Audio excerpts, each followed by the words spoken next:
Nagsalita na nga ang bagong CEO ng 1Z Entertainment na si Julian De Dios hinggil sa pagiging presidente ngayon ni Pinunong Pablo ng SB19. Sa kanyang naging story o sa naging story ng CEO ng 1Z Entertainment na si Julian, narito po ang kanyang naging paliwanag sa naging usapin nga po ng mga fans hinggil sa pagpapalit ng sistema ng SB19.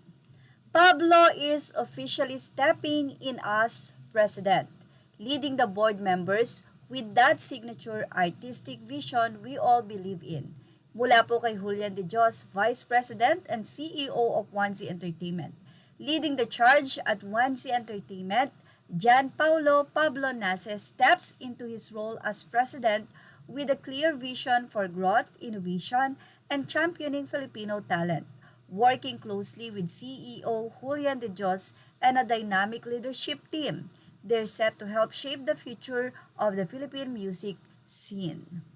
Narito po ang manlinaw na pahayag ng CEO mula sa kanyang story, social media account. Mula kay Yanni De Dios, sinabi niya na we're restructuring to better serve the music industry and the dream. Pablo is officially stepping in as president, leading the board members with that signature artistic vision we all believe in. I'm also thrilled to share that I'll be taking on the role of VP and CEO. Joining the team is our new General Manager Celine, bringing her incredible experience from Warner Music Group to help us run the operations. We're just getting started, 1Z, let's go! So, dalawa po ang role ng CEO na si Yanni De Dios. Siya po ang CEO ng 1Z at siya rin po ang Vice President. Narito naman ang naging say ng mga netizens sa nasabing post na ito ng isang fan. Anila, congratulations Mr. Jan Paulo Nace Pablo, President of 1Z Entertainment Company.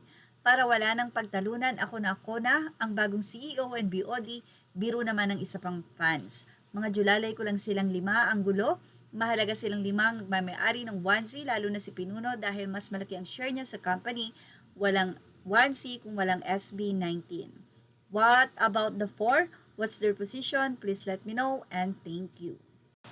The 4 members, Joss, Tel, Ken, and Justin, are the board of directors BOD, while Pablo is the president who leads the board. Basically, sila po ang mga owners ng company. Sinagot ito ng isang fan sa tanong naman ng isang fan. Parang naiwan yata yung 4 walang balita. Say naman ng isa. The 5 are owners, so that's the highest position in their company. I think kaya napakatatag po ng SB19 at saka ng 1Z. Wala po silang pataasan ng ere. Walang ego kung sino ang pinakamataas, kundi sino yung mas makakapag-operate ng tama at kung saan dapat tamang ilagay ang bawat posisyon. At yun na nga po, mayroon silang unity at hindi nila pinag-uusapan kung magkano ito o magkano yan, kundi ang matulungan ng bawat isa ang isa't isa. Kaya naman napakatatag ng SB19 at ng company ng 1Z dahil ang mga taong nag-ooperate nito ay hindi mga corrupt. Well, yun ang ating Showbiz Now update. Images are all credit to the rightful owners. Thank you for watching Showbiz Now.